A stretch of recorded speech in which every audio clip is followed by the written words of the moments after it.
looks like you just got 12-ounce moused. Okay, that's enough.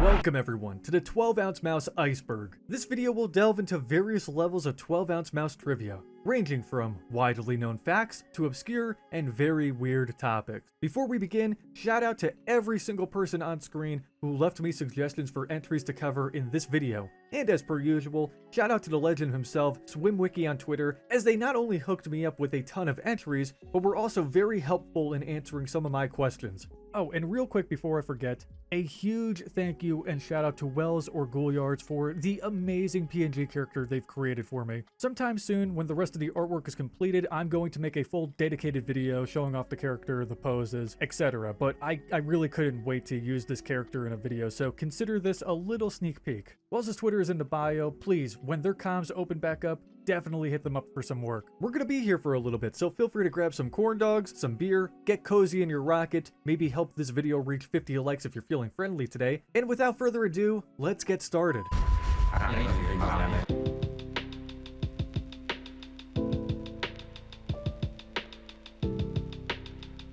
Meet the heat for my banging piece. Booyah! Crude art style. So a lot of people probably remember 12-ounce mouse for being this crudely drawn cartoon that looked as if a bunch of preschoolers drew the cartoons in backgrounds. Well, according to series creator Matt Malero, in an interview with Justin Norman way back in 2007, it was way cheaper for him to just design the characters, so that's exactly what he did. When asked about how he went about pitching the series to Adult Swim, Matt responded with the following: "You walk in with the script you've already written and read it with the guys. Then you say, this will cost about $5 and we'll take some of the paper sitting in the copier." The show wasn't about the animation though, it was about the insane storyline that came after the first couple of episodes. One of Adult Swim's most hated shows. 12-ounce mouse's crude art style and even its writing definitely made some viewers way back in the day a bit uncomfortable. According to an old 2005 anime superhero thread discussing the series, a lot of users explained that the animation style, the art, and the writing were what they disliked the most and what ultimately turned them away from the series. Not to say that people back in the day didn't like Osmo at all. I mean, clearly the series had a cult following. But these days, at least from my perspective, more people seem to really respect, appreciate, and even love the series for its look, humor, and story. For new viewers who have never seen this series, it's one that really needs to be seen and dissected more than once in order to fully grasp what the fuck is truly happening. And even then, the surface level is the only portion being scratched. Much like an iceberg, 12-ounce mouse has many layers to it. It's one of the most surreal shows to exist that leaves a lot of questions unanswered and many plot elements up for interpretation. The animation and art style is also a bit of an acquired taste. It's definitely a feature that understandably can turn people away from the series. However, everyone eventually has that moment where the show finally clicks with them. Now, I'm gonna kind of divert attention away from the main iceberg content for a couple of seconds, but this message is something I really want to make clear as soon as possible. I'm not gonna sit here, dick in my hand, and pretend that I'm a 12-ounce mouse expert. I don't have a doctorate in osmology. You know, I've seen the series multiple times throughout my life and have a pretty decent grip on the story, although I'd be lying if I said that I totally understood everything about it. And I do consider it to be an awesome series. In fact, it's one of my favorite Adult Swim originals, but there are many more intelligent Osmo experts who could totally educate the world on much deeper plot points that I personally still do not fully understand, which is why I'm not going to discuss super intricate details about certain entries in this iceberg.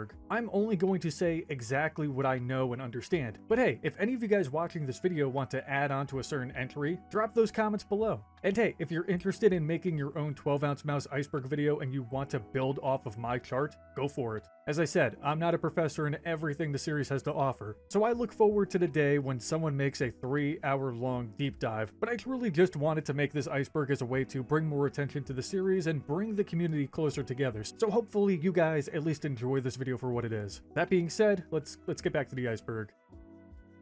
Began as an idea for perfect hair forever.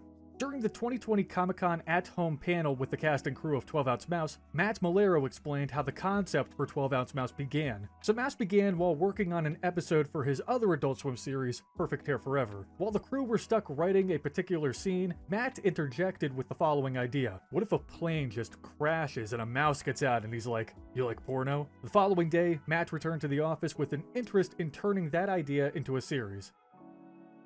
Invictus.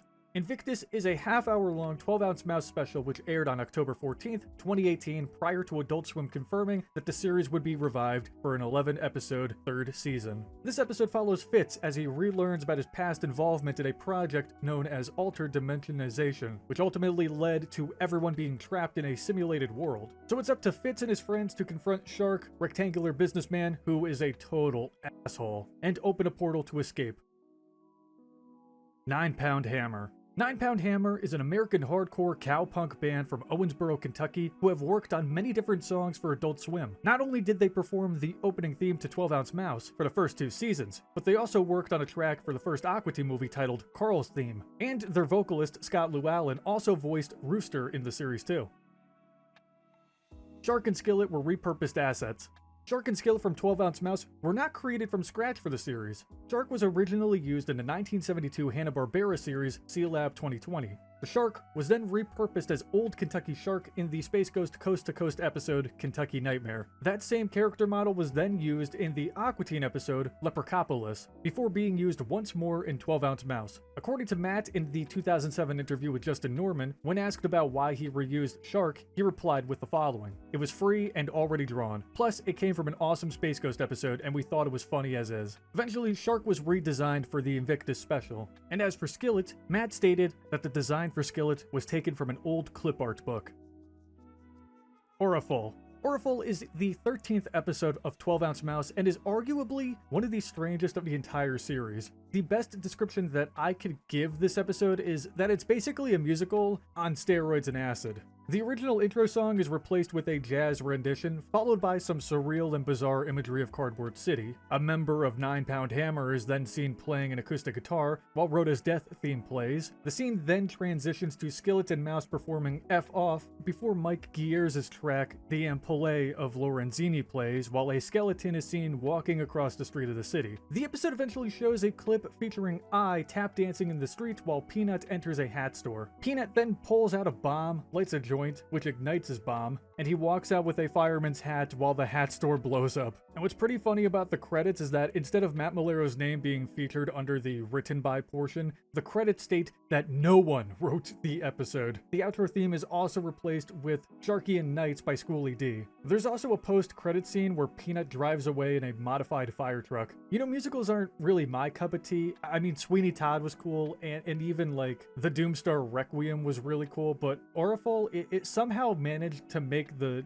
genre of musicals entertaining for me. Enter the Sandmouse. Enter the Sandmouse is the 21st episode, or I guess the first and only webisode of 12 Ounce Mouse, which originally premiered on May 16th, 2007 on the Adult Swim website. However, the episode eventually aired on television on October 12th, 2018. It's about 7 minutes in length, which is even shorter than the average episode length, being roughly 11 minutes. The webisode follows Fitz and Skillet as they lose Golden Joe and Peanut Cop to some terrible circumstances, travel through the desert, build a home, and get into a gunfight with a character named Lee. According to an interview with Matt Malero on Corndog Central back in 2021, 5 webisodes were originally planned. However, Enter the Sandmouse was the only one to be released. Matt couldn't quite remember exactly why they didn't continue the webisodes, but theorized that they didn't have a great platform to premiere them on. But John Bredston, in the same interview, theorized that the cost of the webisode surprised Adult Swim's website and digital departments. Apparently, no one really cared for how Enter the Sandmouse turned out either. John then goes on to state that they completely retconned the webisode from the story, which is evident by Invictus and Season 3. Corndog Central. Corndog Central, formerly 12-Ounce Mouse Central, is the ultimate fan site for 12-ounce mouse enthusiasts. Back in the day, the site featured a multitude of areas for fans of the series to explore, like a character list, forums, episode guides, and more. Eventually, the site relaunched and rebranded as Corndog Central, and the site now features an archived version of the original site, as well as exhibits featuring old merch based on the series that was once sold, archived 12-ounce mouse flash games like Pinball and Stagger, which we'll talk about soon, a link to their Discord server, an interview with the creators of the series, and much more. I'm probably going to be referring back to Corndog Central a few times throughout the video, so just be aware of that. The soundtrack. 12-Ounce Mouse has featured some incredible music throughout its life. So incredible, in fact, that some brilliant mastermind decided to create the 12-Ounce Mouse soundtrack and release it to the public in 2008 as part of the DVD. The soundtrack features 19 songs from the series. God damn it. The soundtrack features 19 songs from the series, minus the final track on the record, which is You're Scaring Me by Vishal Roni. Although the soundtrack doesn't include every single song from the series, Corndog Central uploaded an expanded version of the soundtrack to their website, which includes additional songs like the Eyes tap dancing theme, tracks from the 3rd season, and some additional stock music which was used throughout the series. 12-Ounce Mouse, the movie. On February 29th, 2008, yes, this was released during a leap year, the first and only DVD for 12-Ounce Mouse released. The DVD was titled 12-Ounce Mouse, the Movie, and it featured every single episode from the first 2 seasons combined together to form a 3.5-hour movie with extra footage to link each episode seamlessly together. The DVD also comes with a bonus disc which includes production footage, music tracks, the episode Oriful, and fan art. Now listen, I hate to be this guy, but this DVD is one of the hardest pieces of Adult Swim physical media to obtain. And since it's very hard to acquire one of these DVDs, unless you have money out the wazoo, I'm gonna let you in on a little secret. SwimWiki uploaded the full 3.5-hour movie to archive.org for anyone who's interested in checking it out. But I would act fast, only because the archive tends to take down copyrighted material quickly. But yeah, let's just keep that a little secret between us, okay? Also, if you hold the DVD cover under a black light, the skeletons of all of the main characters appear, and it's really cool. Zoo Day. Every February 22nd, or 2/22 like the time shown on the clock, in the 12-Ounce Mouse community is known as Zoo Day. Zoo Day is the magical time of the year where 12-Ounce Mouse fans around the globe get together, sit down with a cold beer, a plate of corn dogs, and binge the entire series. The name Zoo Day comes from a t-shirt shown in the series which features Shark and Producer Man holding hands or fins, as well as balloons. You know, me and you, and we go to the zoo, baby. Yeah, I don't mean to brag or anything, but Producer Man hooked me up with this tea, and it's sick. 2/22. 2/22 is the time that the clocks are stuck on in Cardboard City until the episode Prolegamenon, when time finally moves forward by a minute. Now, I have a question for you guys. I know I'm supposed to be the guy teaching people stuff, but as I said, I don't have a degree in this field of science. In the episode Adrift, while walking through the Cardboard City quadrant, observing their creation, Arya asks Wilkes why they needed 222 of something, and Wilkes states that that's exactly what they required. What I'm a little bit confused by is what exactly they're talking about. 222 what exactly? Quadrants? Logarithms? I know logarithms has something to do with math, but I failed math in high school. And I'm assuming the they is referring to these knuckleheads, but I could be wrong. So if any of you guys want to like elaborate a little bit, please let me know in the comments below. Bingo, bango, bongo. That was layer 1.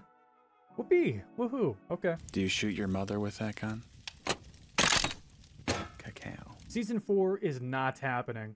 Although it would have been amazing to see Mouse continue forward with a 4th season, hell, maybe 100 more seasons and an original full-length feature film, Matt Bolero during the interview with Corndog Central explained that Season 4 is not happening due to there being new executives at Adult Swim who have a different vision. I mean, look, there's always a chance for 12-Ounce Mouse to return in the future, but it seems, at least right now, that the possibility is pretty slim.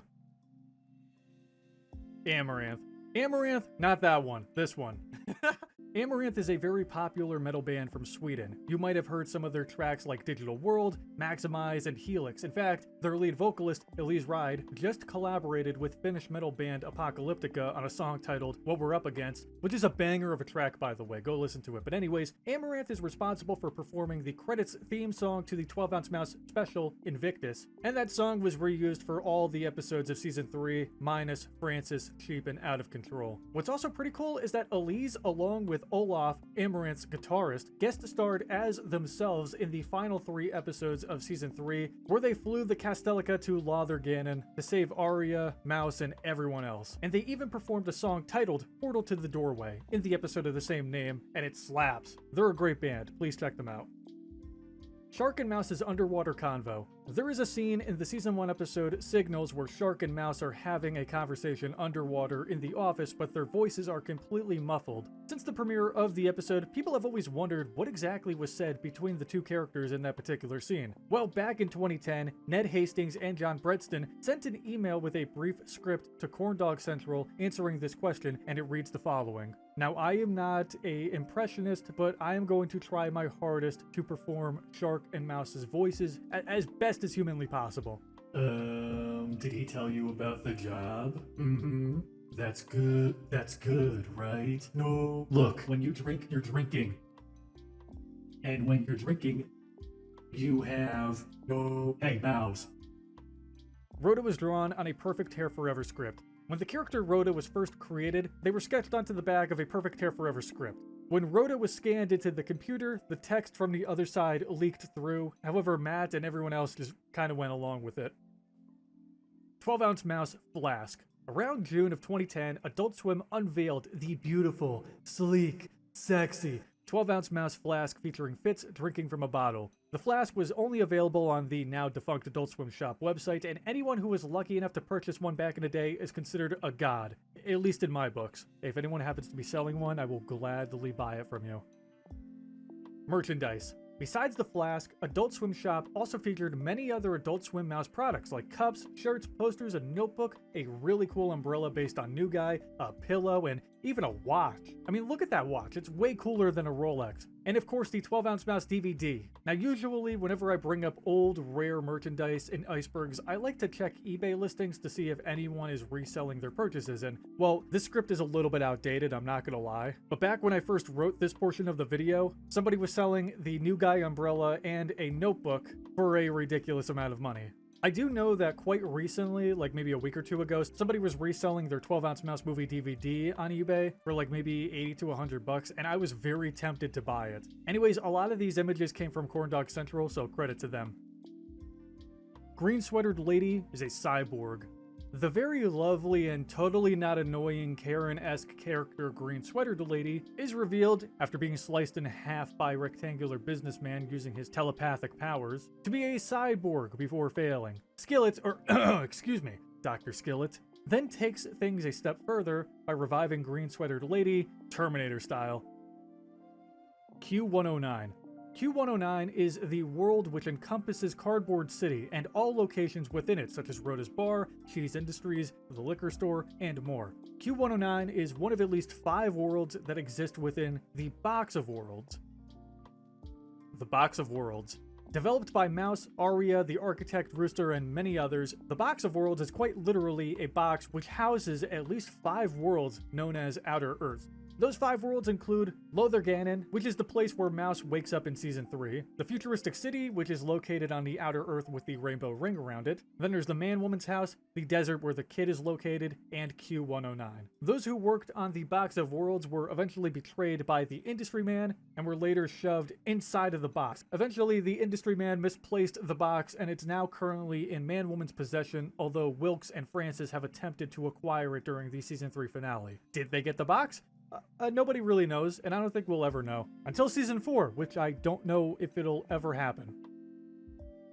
Season 2 credit Easter eggs. In the ending credits of each Season 2 episode of 12 Ounce Mouse, there are hidden messages and Easter eggs that can be solved. Now, I'm going to tell you guys right now, I do not know all of the answers to some of these Easter eggs and puzzles, but I am going to read all of them, show them on screen, and explain the ones that I do know. The rest, well, I hope one of you guys in the comments can provide some answers for those. The Bowtime and Surgery Circus credits state the phrase, "rules are the rules" backwards. However, Surgery Circus features an additional scene with the eye and blurry glimpses of Fitz and Liquor, which were shown earlier in that episode. Booger Haze features the statement, "change the oil every 3,000 miles. Every 3,000 miles, which is just great life advice. You know, personally, I change my oil every 5,000 miles, but anyways, this statement is then followed up by some very unsettling footage of the green sweatered woman split in half saying, "You can't kill me." Star Wars 7 features a line that reads, "secret message," but I'm not entirely sure what the secret message is. Enjoy the Arms' credits displays a statement that reads, "to be invisible." Orphle does not contain any end credit Easter eggs or hidden messages. Meat Warrior features a message that says, "almost undead." Meaty Dreamies' credits features a message that says, "T minus 35 days," which I believe refers to the amount of days between this episode's premiere and the Season 2 finale, Prolegomenon's premiere. Meaty premiered on November 12th, while Prolegomenon premiered on December 17th, 2006, 35 days apart. At the end of Corndog Chronicles, Fitz appears upside down against beer bottles with reversed text saying "Mouse will never end," along with Fitz making a comment about having beer. 18 features an anagram that says "Shark gets killed soon," which foreshadows the character's death in quotes. Pre-Reckonings' credits features a sequence of numbers 14, 32, 21, 37, 28, 54, 30, 19, 45, 29, 20, 45, 31, 54, 18, 21, 19, 16, 54, 28, 35, 19, 28, 32, 54, 45, 21, 14, 39 plus 49. Oh, Jesus. The numbers, Mason. What do they mean? Yeah, no, I don't really know, Jason Hudson. I have no idea. Farewell doesn't have an end credit Easter egg due to the shortened credits, but the William Street logo distorts visually. And lastly, Prolegomenon's end credits displays the phrase, "Skillet eats extra yummy otter uvula over nutmeg tossed huevos especial with every breakfast." When the first letter of each word is combined, it reads, "See you on the web," which hints at the webisode Enter the Sandmouse. The end credits song becomes very distorted as well. Stagger Game. 12 Ounce Mouse's Stagger Game is an old Adult Swim Flash game where the player must adjust their computer mouse to keep Fitz from falling over in the road. The longer Fitz can stay walking, the higher the player's score will be. This Flash game has been archived by Corndog Central if you'd like to give it a try for yourselves. And that, my friends, was Layer 2 of the 12 Ounce Mouse Iceberg. Booyah. God, it's hot in here. What are you doing, little buddy? He's so tiny. F Off in Aquatine. F Off is a track that Matt Molero wrote while working on Space Ghost Coast to Coast. Eventually, that song made its debut with Fitz and Skillet performing the track in the 12 Ounce Mouse episode, Spider. Since then, the track has been featured in numerous episodes and is even available on the official soundtrack. What's also pretty crazy is that F Off was also featured in the original Aquatine finale, The Greatest Story Ever Told, as well as it was also featured in the Aquadog Side Pieces episodes The Brood Rap and Frat Aliens Hell Week. Sharktasm featured in Kool movie film. Before being blown up by the missile sent by Meatwad in the first Aquatine movie, Space Ghost is seen at his desk watching the 12 Ounce Mouse episode Sharktasm. Wait a minute. Sharktasm? Plantasm? Tantasm? I can guarantee you right now the inspiration for all of these titles is because one of Matt's favorite movies is Phantasm.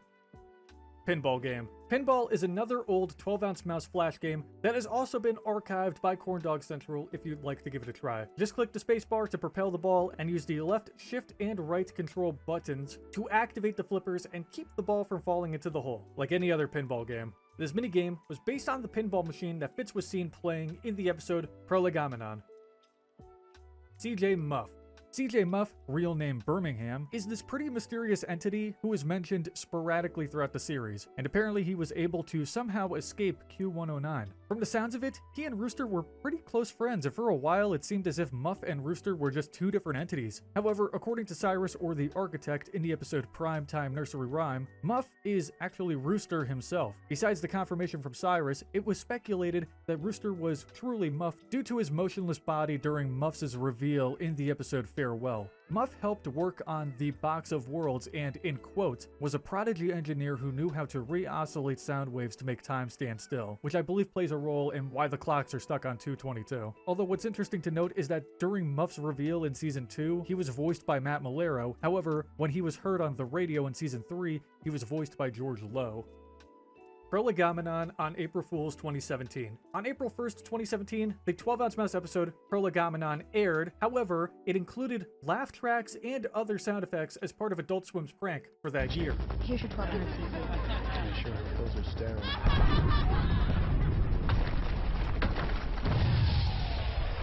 Now, what's pretty interesting about this episode is that in the original airing, Arceus, or Arceus, or Arceus, or Arceus, you know what, whatever, speaks with music notes. However, in the 2017 April Fool's airing of the episode, Arceus' speech was altered. Now, unfortunately, I do not have a clip from this particular episode with Arceus speaking, but I suspect that the episode or footage from this episode is available on MySpleen in case anyone watching who has access to the site wants to take a look for themselves.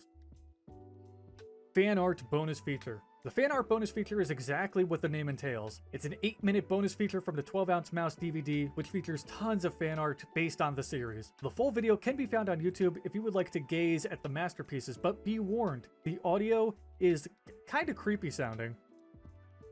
The clock and shadowy figure is the Industry Man. There is a clock in Q109 stuck on 222 that is seen and mentioned throughout 12-ounce mouse. And spoiler alert for those who haven't seen the series but are still watching this for some particular reason. Over time, you learn that the clock is one of the Industry Man's forms, the other form being the shadowy figure, which speaks gibberish. You know, the Industry Man, since the series began, was always observing and communicating with the world of Q109 and its population, and constantly shape-shifting when needed. Look here, he's a monster in Season 3. Season 2 was supposed to be 20 episodes. Apparently, Season 2 of 12-ounce mouse was supposed to be 20 episodes long. However, the second season ended up being cut back to 13 due to the show's cancellation. You know what, this kind of sounds similar to what happened with Moral Oral Season 3. Well, kinda. Not in the sense that the series was canceled for being extremely morbid and dark, but Season 3 of Moral Oral was supposed to be 20 episodes long, but due to the show's cancellation, was cut back to 13 episodes. Groom Raider. Groom Raider is a game which Licker played on his computer in the episode 18. It shows a bride and groom shooting at bridesmaids while dodging their bouquets. Although this game exists within the 12-ounce mouse universe, it unfortunately doesn't exist in ours, as Adult Swim Games never created this game. Oh, wait a minute. It's totally available for you and I to play right now. While not an official Adult Swim Flash game or anything like that, Rim on Game Jolt recreated this game, and it's available to download and play for free right now if you want to give it a try. And that, my friends, was layer 3 of the 12-ounce mouse Iceberg. Okay. What's in there in the icebox? Oriful DVD version. The version of the episode Oriful on the 12-ounce mouse movie DVD is slightly different than the one which aired on Adult Swim. For example, all outdoor scenes take place at night, the scene with tap dancing was removed, and the final scene where Peanut drives the fire truck was removed as well. Credit to Hypersand for uploading the footage to YouTube. Puddle's Pity Party.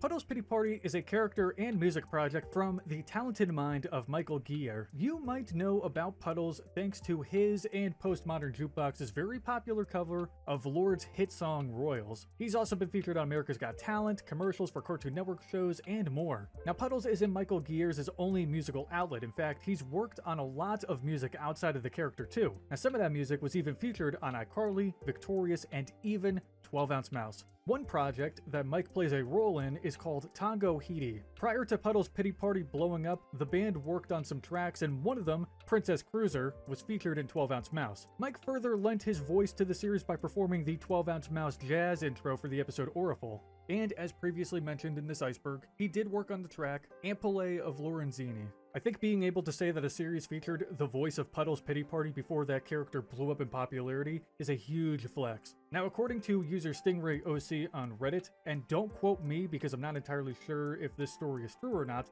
but allegedly, Tango Hidi performed at a lounge in Atlanta that Matt Malero used to frequent, which is how Princess Cruiser was eventually featured in the series. Again, don't quote me, but if this story is true, then that's pretty cool. And just for shits and gigs, here's a clip of Puddles performing Princess Cruiser for what I believe is Zoo Day 2021.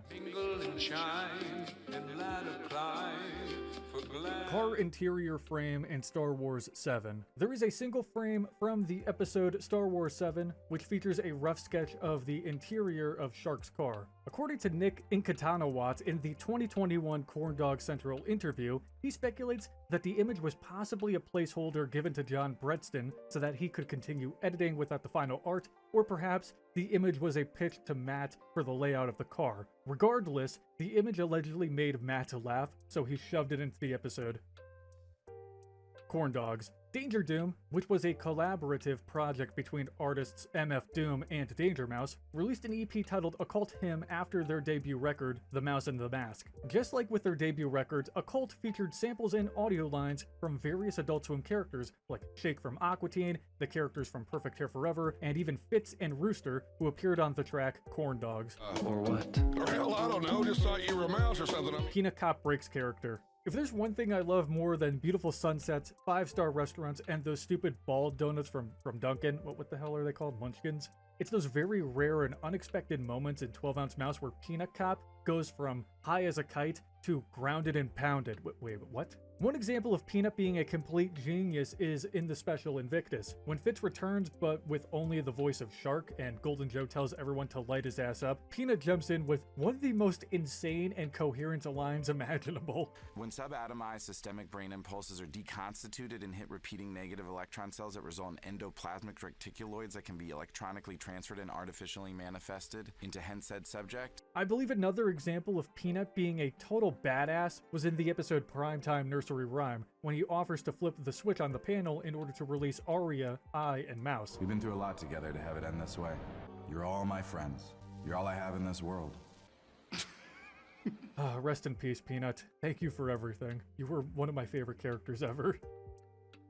Woman and Baby Mouse. Throughout the early seasons of 12-Ounce Mouse, a woman and Baby Mouse are shown during many of Fitz's flashbacks. It was speculated that these two characters were once Fitz's wife and child that were either taken away from him or were killed or something along those lines. During Prolegamenon, Arceus, whatever, explained to Fitz that his wife and baby are alive, but that they need his help. Now, during Invictus, Fitz explains to Busby that he was working for Intel, investigating a rogue scientist, aka Shark. He then goes on to say that his wife told him to quit the operation before it was too late, and we did get to hear that audio in the episode Meaty Dreamy. You promised you would quit. But I can't quit. Just because if I quit, they'll kill me. However, Busby explains that the memories of Fitz's wife and baby were nothing more than a fabrication, and we never really hear anything regarding these two characters again. So these two apparently just never existed, and we have to pretend that all of those flashback sequences were nothing. I think, or maybe they did. Wait, didn't the baby turn into a spider? Is this the baby mouse or a different spider? Man, help me. I'm not really confident in the second half of this entry.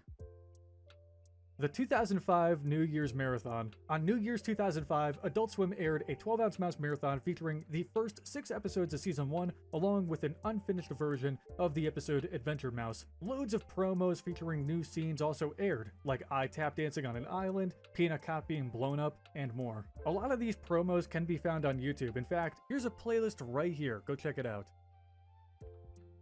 Widespread Panic New Year's 2005. On New Year's 2005, the band Widespread Panic hosted their annual New Year's Bash at the Phillips Arena in Atlanta, Georgia, with some cameos from Adult Swim characters. 2 clips played throughout the night of the event. The first clip was of the Moonanites ringing in the new year from the moon, and the second was of the current Adult Swim lineup for 2005 outside of Carl's house, counting down to 2006. Among those characters are Skillet and Fitz. Descriptions for episodes were taken from Good Times. Good Times is an American sitcom from the 70s which ran for 6 seasons and was created by Eric Monty and Mike Evans. Well, believe it or not, some of the descriptions for certain Good Times episodes were taken and altered for the episodes of seasons 1 and 2 of 12-Ounce Mouse, at least on Adult Swim's website, iTunes, and some TV guides. The only difference being that the names of Good Times characters were replaced with 12-Ounce Mouse characters. For example, the episode Star Wars 7's description reads, someone has chosen Mouse to appear in a TV commercial for an all-natural health tonic. Mouse turns down the role when he learns that it contains a mere 35% alcohol. God, 35%? That's insane. Where do I get that? If I'm not mistaken, I haven't seen Good Times, so correct me if I'm wrong, but I believe this is basically the plot synopsis for the Good Times episode, the TV commercial. However, Season 3's descriptions are totally normal. Uncle Grandfather's Temple. In the 12-ounce mouse special Invictus, Uncle Grandfather's Temple from the Adult Swim series Perfect Hair Forever can be seen on one of the monitors in Shark's control room. Baron Victor von Hamburger IV. It's listed in the 12-ounce mouse Invictus credits that Fitz was voiced by Matt Malero and a person named Baron Victor von Hamburger IV, which is a really good name. Now, Baron is actually Seth Green. I mean, we all knew that Seth voiced Fitz in the beginning of the special, but some of you might be curious as to why he was credited under this pseudonym. Well, 12-ounce mouse is a non-union series, and Seth Green is part of the Screen Actors Guild, which is a union that represents actors and actresses in the film industry. So because of restrictions, Seth had to be labeled under Baron Victor von Hamburger IV in Invictus. But you know what? I think that's a great name. In fact, I think he should consider changing his real name to that. Golden Joe reads The Great Gatsby. Golden Joe has the voice of an angel and also the reverb of a middle school auditorium microphone. So believe me when I tell you that Golden Joe reading The Great Gatsby is incredible and hilarious. There is a very old Adult Swim promo and it features Golden Joe next to a fireplace reading some lines from F. Scott Fitzgerald's The Great Gatsby. What up, fool? The greatest Gatsby proclaimed. Meet the heat for my banging piece. Booyah! Wait a minute. F. Scott Fitzgerald, Mouse Fitzgerald. Yeah, I'm sensing a pattern here. Matt's cat was featured. On Dancing is Forbidden's first podcast interview with Matt Malero, he explained that his orange cat Roger, who at the time of the podcast episode was 22, was featured in both Aqua Teen and 12-ounce mouse. And if I'm not mistaken, I mean I could be, I believe this cat from the special Invictus might be Matt's cat Roger. In that footage, you had 2 cats. Do you still have cats? I have one of the 2 cats still. Really? Wow. I assume the kitten in that video. Yeah, the orange one. He's still around. He's 22 years old. Oh my goodness. I know. He's been in Aqua Teen. He's been in 12-ounce mouse. He's been in a bit we did for Comic-Con. No, his Awesome. name is Roger. He's he's all right. Roger could also be spotted on one of Shark's monitors in the episode Adventure Mouse.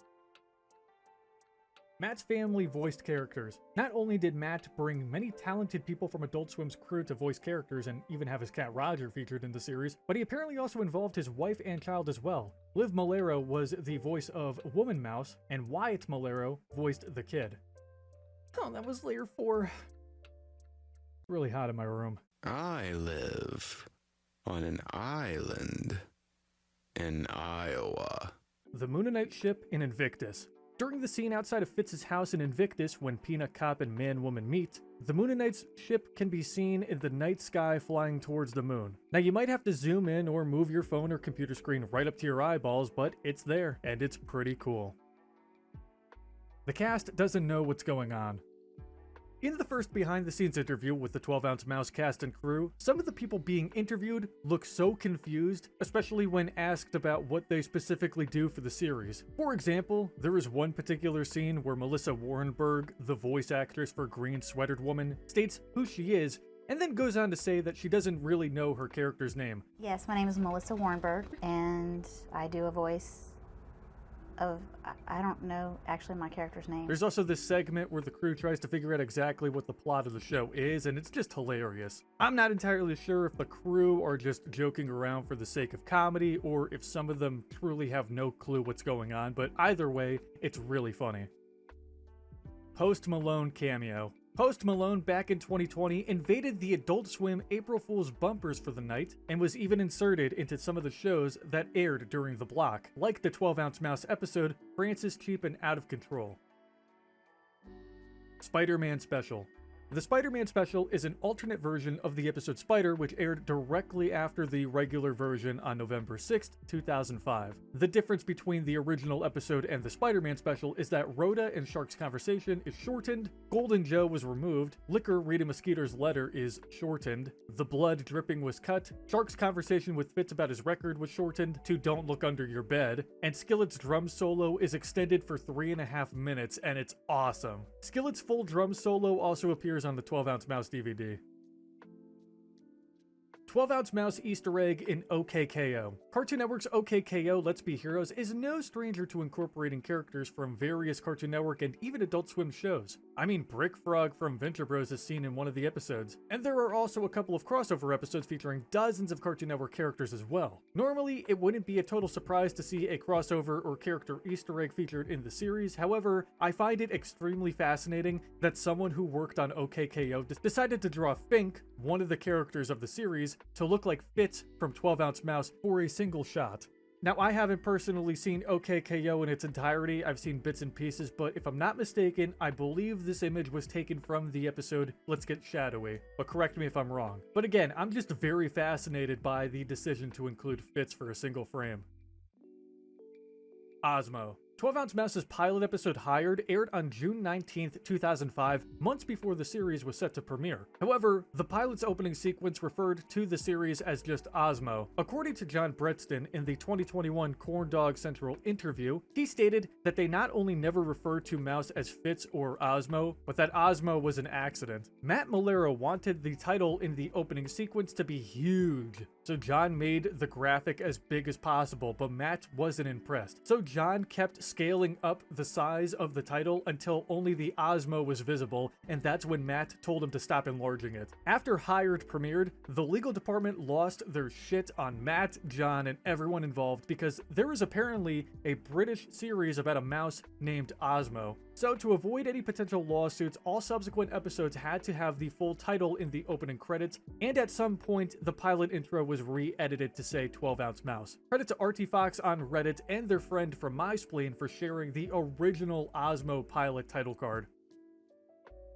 Secret DVD email. It's no secret that if you hold the 12-ounce Mouse DVD cover underneath a black light, it reveals the skeletons of the characters on the front. But what isn't as commonly known to the average viewer is that there are apparently letters hidden on the cover as well, and those letters, when put together, make an email address. Now, there is a rumor that if you email the address, you get a prize. However, to my knowledge, I don't think anyone has ever figured out the email address or what the prize would have been if that rumor was true. Now, I could totally be wrong. I mean, I'm an idiot after all. Maybe the alleged email address on the cover of the DVD is common knowledge and for some reason I just can't find it on the internet surface level. So please, if I'm wrong in that regard, let me know in the comments below. But to my knowledge, nobody knows the email and I don't believe anybody won a prize.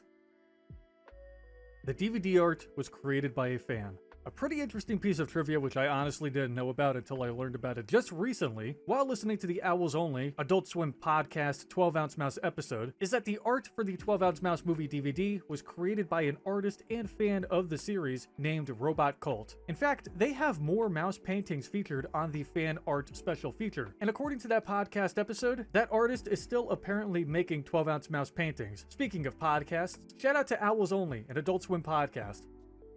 Pokeball and Prolegamenon.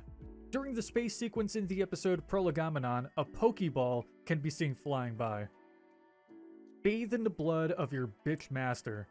Bathe in the blood of your bitch master is a quote presumably written by Matt Malero, which was first heard in his 2007 project, Stiff. Now, Stiff was a live-action pilot about a demon hunter duo that was unfortunately never picked up by Adult Swim. In the first scene of the pilot, the main character, Mulvaney, is shooting a demon with a ring. And when the demon is close to death, they utter the bathe in the blood line a few times. This same line is said by the industry man in the 12-ounce Mouse finale, Final Beginning. Bathe in the blood of your bitch master. And just recently, that line was said yet again, this time by who is voiced by Matt Malero, in the Aqua Teen Forever Plantasm film. Bathe in the blood of your bitch master. Shout out to Timothy or Hamstring on Twitter for bringing this to my attention. Lost pilot. According to John Brettston, in the interview with Corndog Central back in 2021, he mentioned there being an early pilot of the series that existed before the official pilots hired. Only a few members of the team knew about the early pilot, and apparently in this episode, former Adult Swim Vice President Keith Crawford voiced Golden Joe, and he was supposed to be the boss of Fitz, as opposed to the character being voiced by Vishal Roney in the full series. Brettston then revealed that he unfortunately did not save the early pilot, which means that unless someone else close to production of the series has an extra copy, this early pilot is lost forever, which is tragic.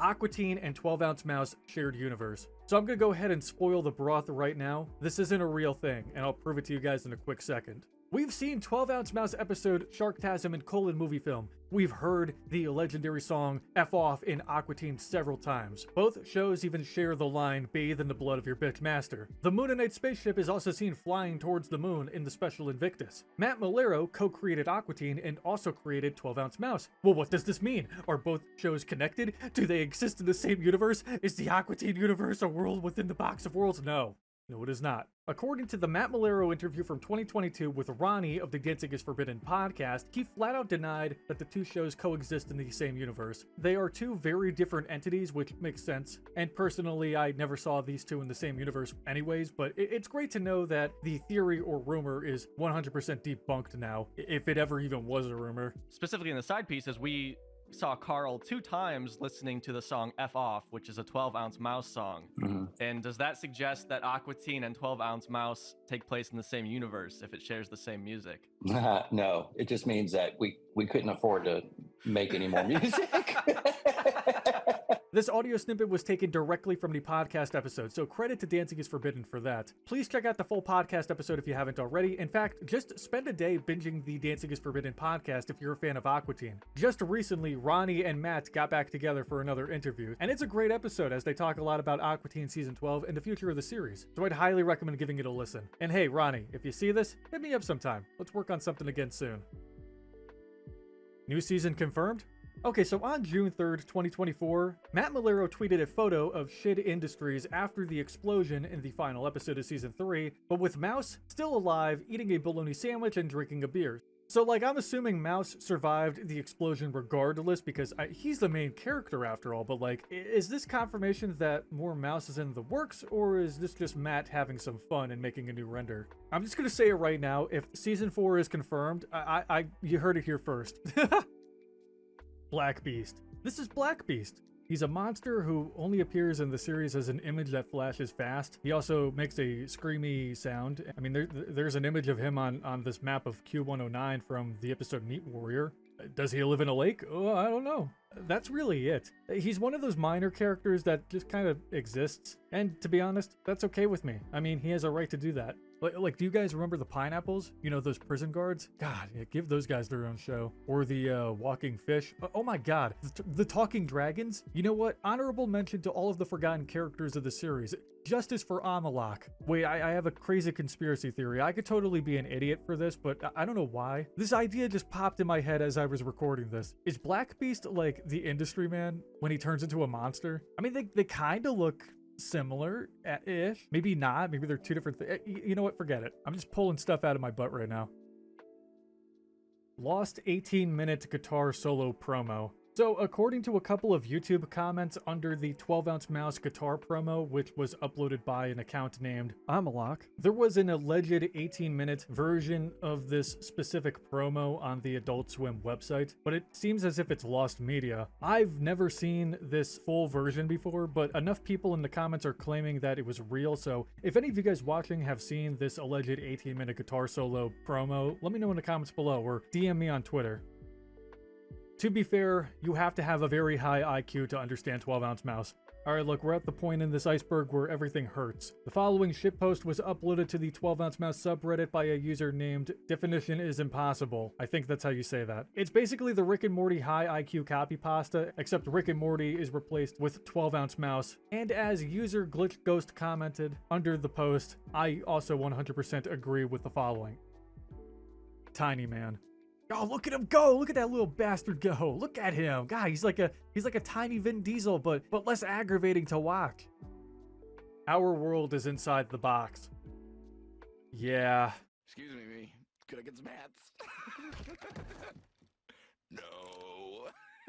Thank you all so much for tuning in to the 12-Ounce Mouse Iceberg. I had a blast rewatching one of the wildest shows from my childhood and crafting this insane video. If you guys enjoyed hearing my little beta cuck voice talk for 30 minutes, or you learned something new, or if you're just having a wonderful day, leave a like on the video. Let's see if we can hit 50 likes. Feel free to subscribe to the channel if you're new around here as well, especially if you love all things Adult Swim, Cartoon Network, gaming, and more. Click the bell icon to be notified on whenever I upload a brand new video, follow me on all of my social links, and join my Discord server. The links are in the bio below. Have a fantastic day, everyone, but please remember to drink responsibly.